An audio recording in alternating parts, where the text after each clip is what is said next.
Olá pessoal, tudo bem com vocês? Estamos aqui hoje para ver a aula de infrações e sanções disciplinares. Relembrando, a gente começou esse curso na primeira aula falando sobre os requisitos para inscrição como advogado e como estagiário. Depois a gente passou para uma análise sobre a profissão, tivemos uma aula específica sobre a profissão da advocacia em si. Nessa aula, a gente viu que o advogado, mesmo no cumprimento de um contrato privado, ele exerce um serviço público. A profissão da advocacia ela tem um munus público, que nada mais é do que lutar pela promoção da justiça. O advogado é um agente promotor da cidadania. O objetivo do advogado vai além de ganhar causas. O objetivo do advogado é promover a justiça. Perfeito? Vimos isso na segunda aula e pegamos um gancho para a nossa terceira aula, que foi justamente sobre as prerrogativas dos advogados. A importância dos advogados é tão grande enquanto no exercício do seu munus público que a legislação concedeu a eles uma série de prerrogativas. Prerrogativas essas que não são, em hipótese alguma, simples e singelos benefícios desarrazoados.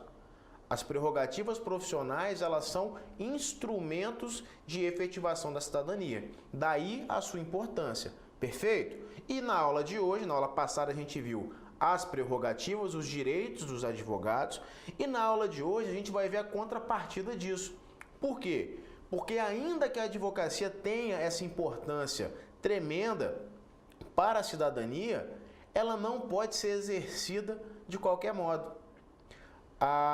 Nesse sentido é que surgem as sanções e as penalidades disciplinares, sanções e infrações disciplinares, que são o tema da aula de hoje. Sempre que o advogado transgride uma norma, então, ele comete uma infração disciplinar e está sujeito, por isso, às penalidades previstas no ordenamento jurídico, previstas no Estatuto da Advocacia. Tá certo? Nós vamos ver na aula de hoje que existem 4 tipos de penalidade. A primeira delas é a censura, a segunda é a suspensão, a terceira é a exclusão, é a mais grave delas, e por último, não necessariamente como mais grave, mas temos também a penalidade da multa. Beleza? Esse é o tema da aula de hoje, completamente linkado com os temas das aulas anteriores. É preciso ter em mente, gente, o seguinte: a profissão da advocacia, a legislação deu a ela uma importância muito grande, tão grande que criou uma série de prerrogativas. Só que essas prerrogativas elas não podem ser exercidas de qualquer modo. É por isso que existe também, no sistema de pesos e contrapesos da legislação, as penalidades para as transgressões a essas prerrogativas. Beleza? Vamos junto no slide então? Vamos lá. Está lá no artigo 35, gente. Quais são as sanções disciplinares? Perfeito? As sanções disciplinares, como a gente viu, são a censura, a suspensão, a exclusão e, por último, mas não menos importante, a multa. Beleza? Vamos ver cada uma delas a partir de agora e também quais são as hipóteses de cabimento de cada uma. Primeiro é a censura. O que eu preciso que vocês saibam para a prova de vocês sobre a censura? Bom, a censura de imediato, ela, dentre as penalidades, dentro das sanções disciplinares, ela é a mais branda. Ela é a penalidade mais leve de todas. Qual que é a finalidade da censura? A finalidade da pena da censura é tão somente causar a perda da primariedade. O que é isso? Nós vamos ver no final dessa aula que quando o advogado não tem nenhuma sanção disciplinar, isso se reveste para ele na forma de uma atenuante. Então, a finalidade da censura é justamente causar essa perda da primariedade. O advogado deixa de ser primário, se fosse direito penal, deixaria de ser réu primário, mas como não é, enfim. Beleza? Essa é a finalidade da censura, tá certo? Em que consiste a censura? A censura consiste na anotação nos assentamentos profissionais do advogado de que ele sofreu a penalidade de censura. Então, lá nos registros profissionais, lá no arquivo do advogado, que fica junto à seccional em que ele está inscrito, vai haver uma inscrição de que aquele advogado sofreu a penalidade de censura. Por conta disso, ele perde a primariedade. Beleza? Outra informação importante que eu preciso saber sobre a censura é que ela não está sujeita à publicidade. A gente vai ver daqui a pouquinho que as penalidades mais graves, por exemplo, como é a suspensão e a exclusão, elas são sujeitas à publicidade. Agora, como a finalidade da censura é tão somente que o advogado transgressor perca a primariedade, ela não está sujeita à publicidade. Ela é uma punição que ela não se torna pública. Beleza? Quais são as hipóteses em que se aplica a censura? Ora, são aquelas hipóteses que estão previstas nos incisos 1º a 16 e também no inciso 19 do artigo 34 do Estatuto da Advocacia. Tá certo? A gente vai ver agora quais são cada uma dessas hipóteses. Ok?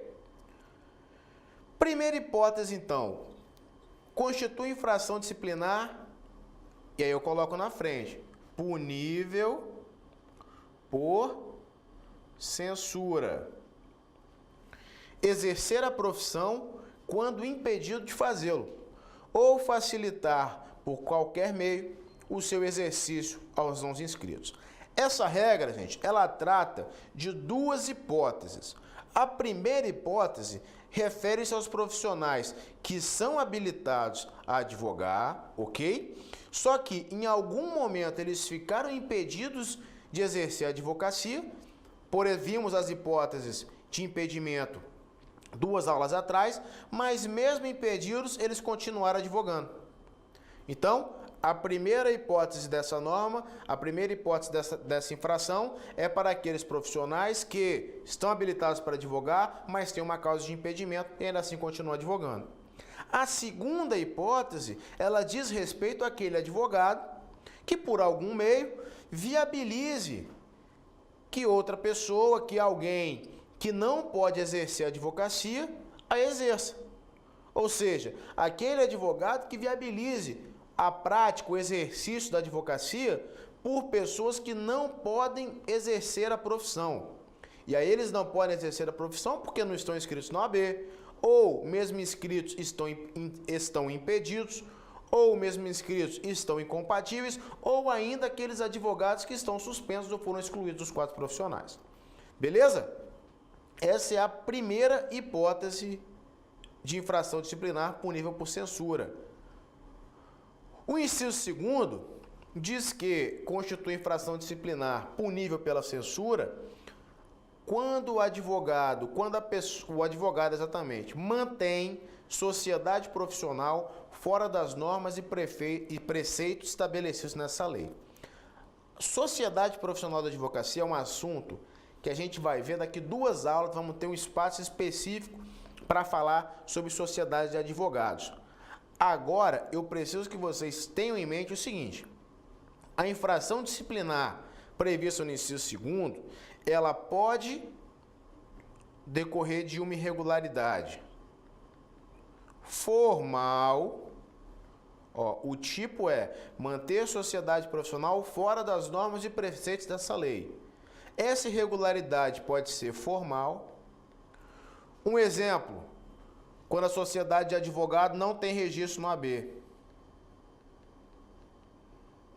Certo? A gente vai ver que todo escritório de advocacia ele precisa estar registrado no AB. Uma irregularidade formal é não estar. Então, esse tipo se refere exatamente a essa situação. Isso seria uma irregularidade formal. E eu tenho também uma possibilidade de estar diante de uma irregularidade material.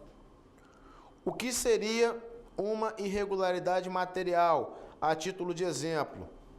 Ora, seria um exemplo clássico, é aquela sociedade de advogados que oferece serviço além do serviço de advocacia. Por exemplo, o escritório de advocacia que oferece serviço de contabilidade. Tá certo? Isso seria um exemplo de regularidade material da sociedade profissional de advocacia. Beleza? Punível com a penalidade de censura. Ok? Seguindo adiante, novamente, constitui infração disciplinar punida por censura. Escreve sempre em cima para lembrar, ok?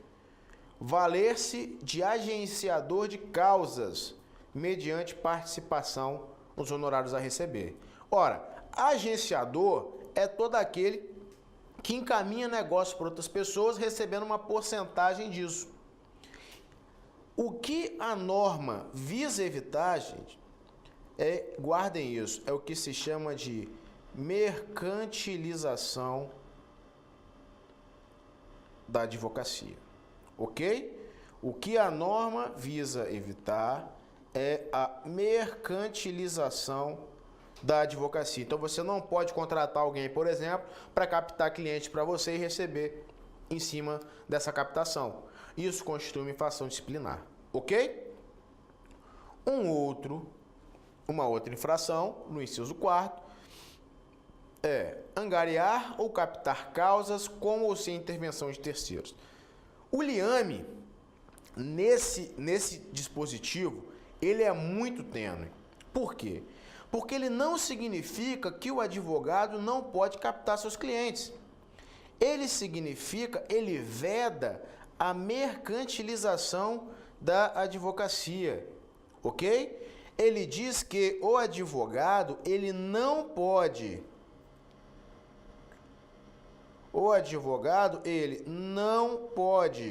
fazer propaganda. Entendam propaganda como aquela veiculação que induz o público sobre a qualidade do advogado e sobre seus resultados, ok?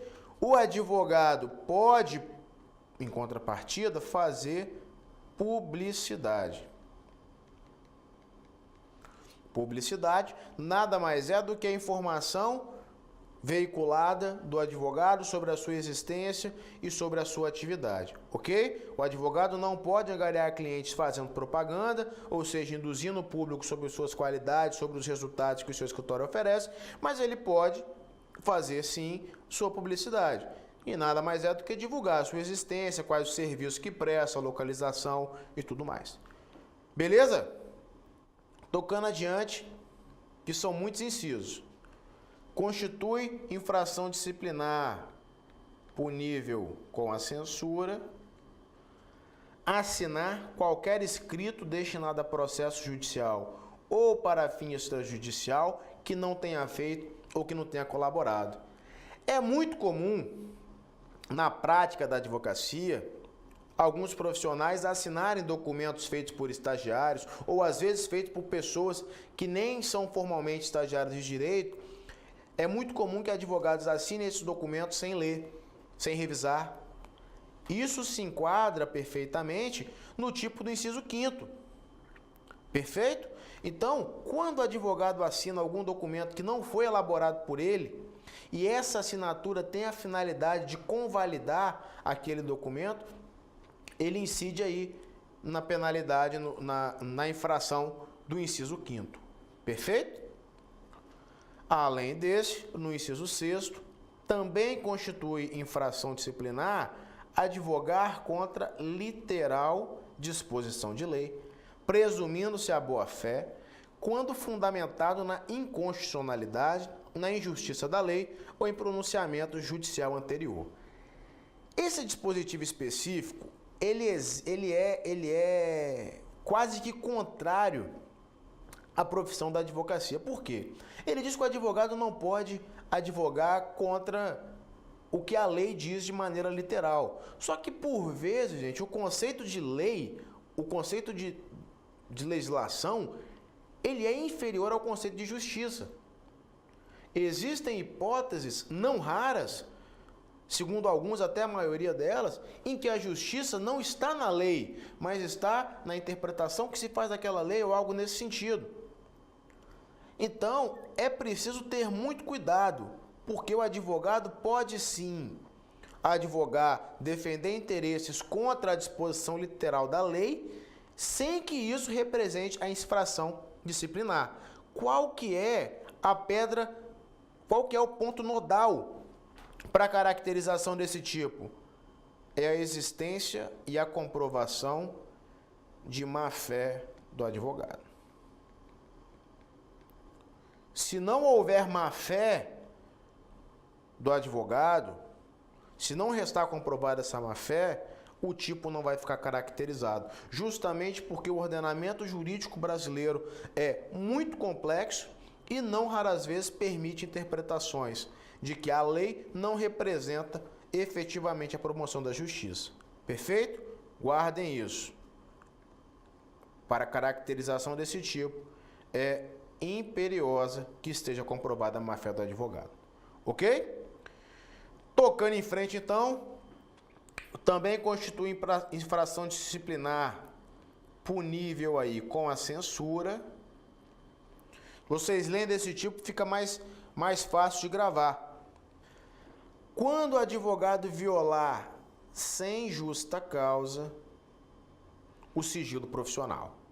Pessoal, sigilo, segredo profissional, isso é um direito, dever inerente à profissão do advogado. O advogado deve guardar sigilo das informações que lhe são e documentos que lhe são passados pelos seus clientes. Agora, existem situações, e aí eu chamo essas situações de justa causa, em que o advogado pode sim violar o sigilo profissional. Quais são essas situações de justa causa? Elas estão previstas, olhem aí, lá no artigo 25 do Código de Ética e Disciplina do OAB. Essas são situações de justa causa. Agora a gente pode citar, por exemplo, quando for uma situação de grave ameaça ao direito à vida, quando for uma situação de grave ameaça à honra, e até aquela situação em que o advogado ele se vê numa situação em que ele é afrontado pelo cliente e aí em defesa própria ele precisa revelar esse segredo. Todas essas são justas causas para a violação do sigilo profissional. Sem uma justa causa, se o advogado violar esse sigilo, ele comete uma infração disciplinar punível aí pela censura. Beleza? Tocando em frente, também é uma infração disciplinar estabelecer entendimento com a parte adversa sem autorização do cliente ou a ciência do advogado contrário. O que é isso? Ora, é muito comum, na maior parte das vezes, um processo, ele tem autor e o advogado do autor, réu e o advogado do réu.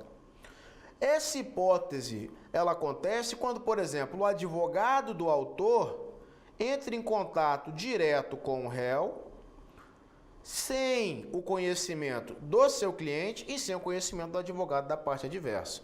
Perfeito? Guardem isso para a vida de vocês, gente. Advogado conversa, negocia, faz proposta para advogado. Parte conversa com parte. Beleza? Seguindo. Também constitui infração disciplinar prejudicar por, guardem isso, prejudicar por culpa grave, interesse confiado ao seu patrocínio. Esse tipo aqui, o que é prejudicar por culpa grave? Professor, a advocacia não é uma profissão, não representa uma obrigação de meio, ou seja, eu devo adotar todos os meios que estiverem ao meu alcance para a obtenção do resultado, mas não necessariamente eu me comprometo com o resultado? Isso aí. Então, o que é prejudicar o interesse confiado pelo cliente por culpa grave?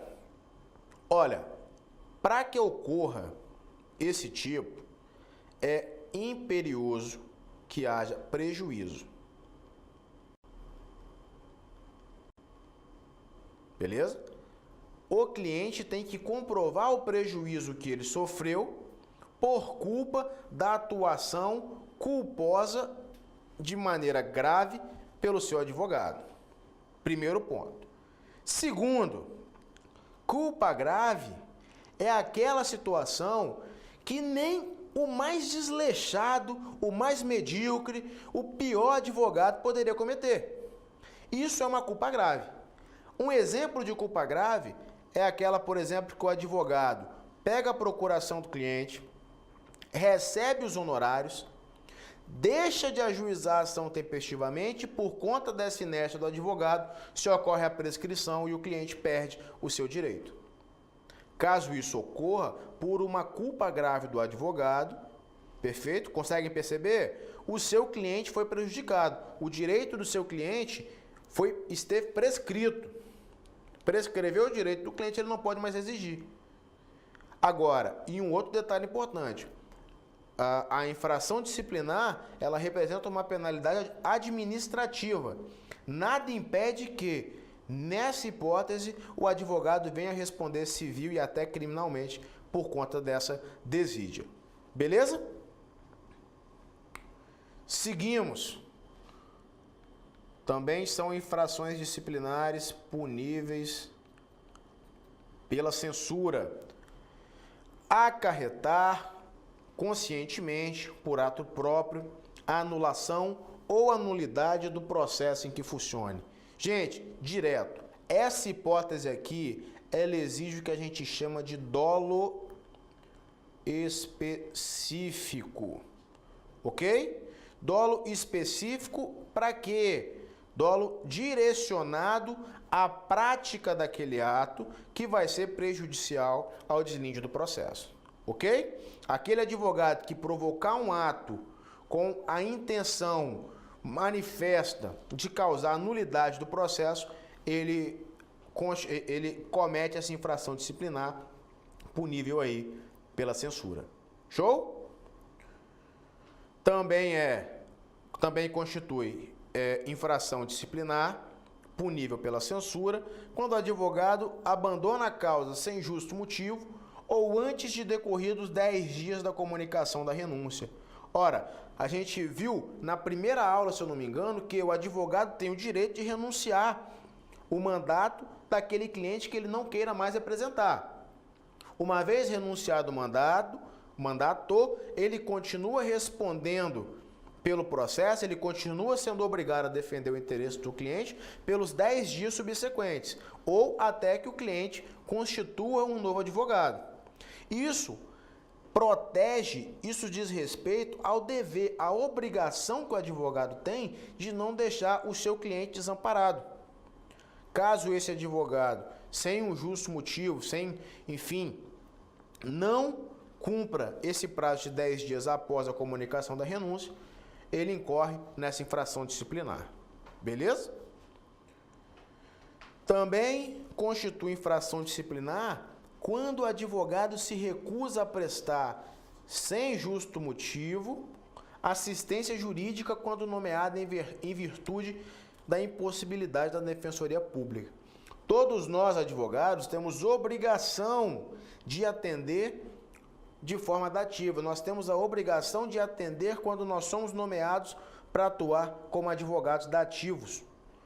Quando alguém se recusa a prestar esse serviço sem que apresente um motivo justo, e isso é uma norma ampla que vai ser apreciada pelo Conselho Seccional ao tempo de julgamento, isso constitui uma infração disciplinar.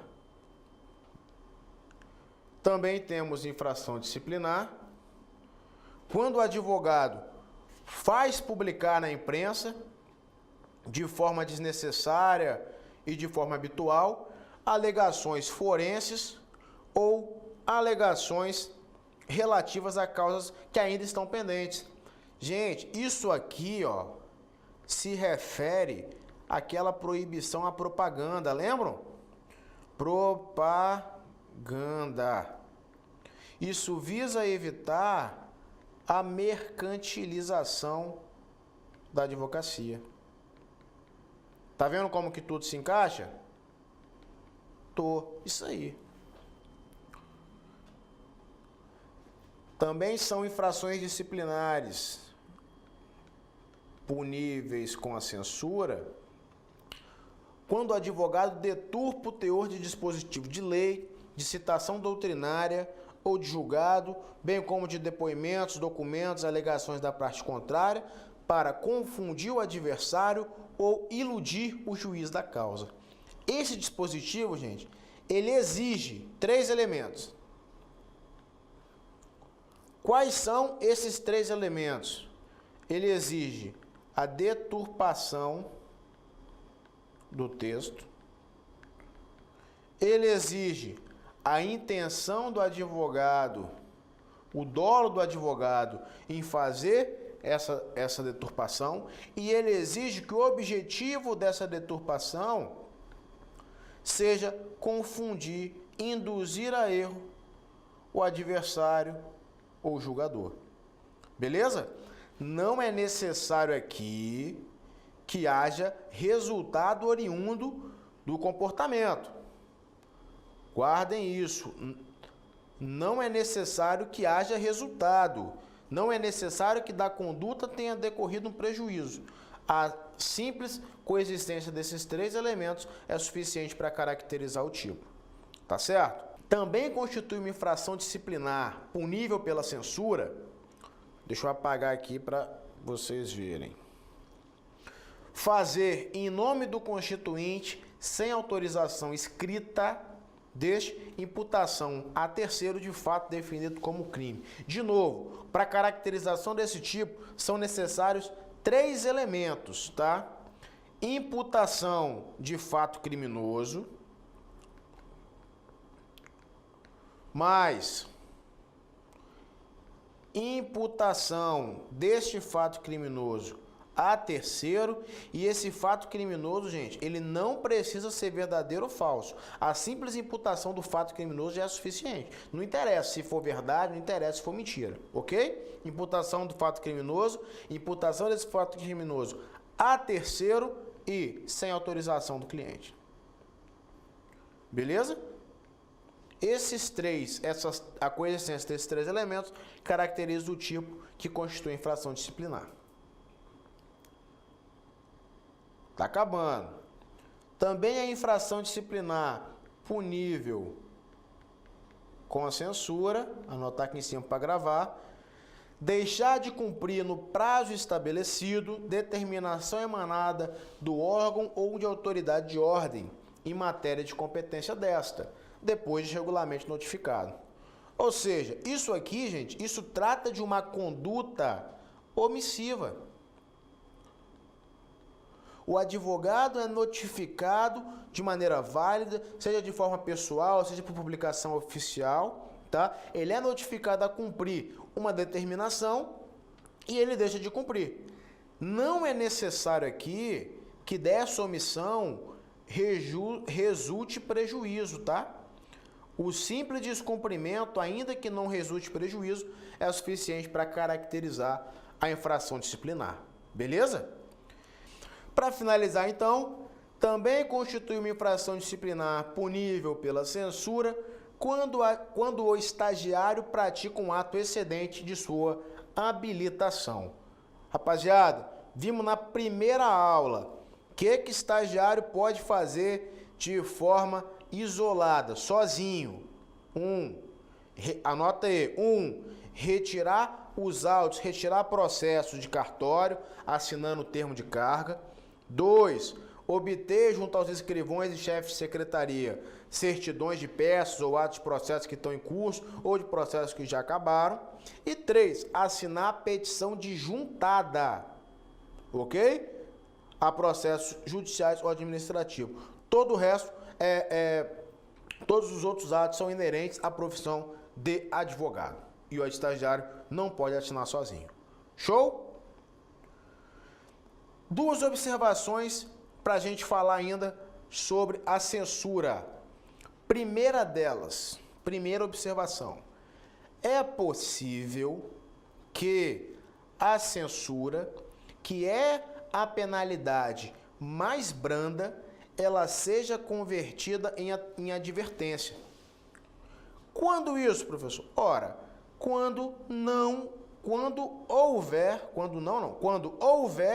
o quê? Uma circunstância atenuante. Ok? Coloca um asterisco aqui.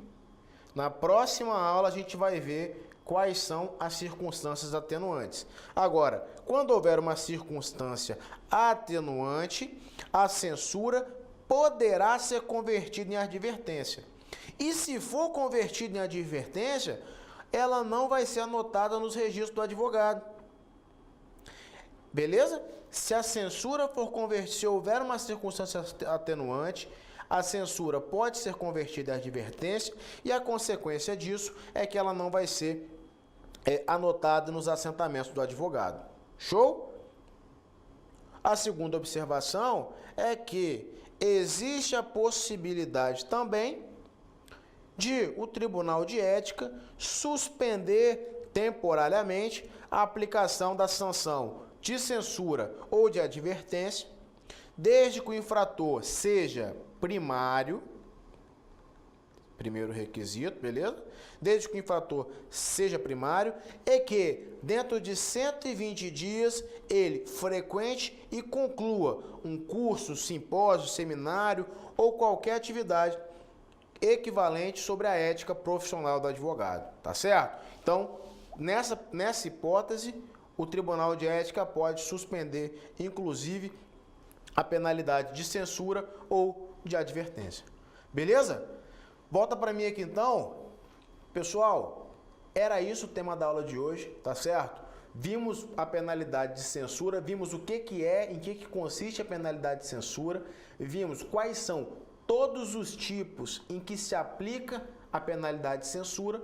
Na próxima aula a gente vai ver as outras três infrações, que são suspensão, exclusão e multa. Tá certo? Forte abraço, bons estudos para vocês.